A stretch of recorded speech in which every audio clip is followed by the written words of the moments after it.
Hello mga Lodi, good afternoon sa inyong lahat, sa mga followers ko, shoutout sa inyong lahat mga Lodi.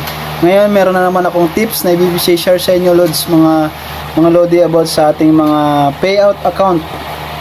Sa mga nagtatanong mga Lods, kung sa mga hindi pa nakaka-receive about sa payout account natin, kasi pagka hindi ka pa napadalahan ni Meta ng ganitong statement of account, yan yung nasa likod ko, ibig sabihin nun, may problema yung setting up mo ng yung payout account. Ang kalimitan lang naman na nagiging problema dyan mga Lods, yung sa tax natin, tax identification number natin.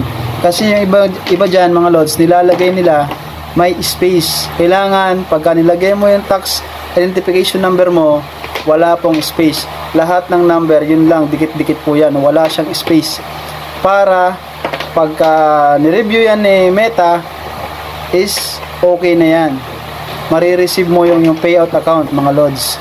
At once na na-achieve mo yung na-reach mo yung maximum payout nila, ay sa kanila ipapadala yung na earn mo sa Facebook sa yung bank account.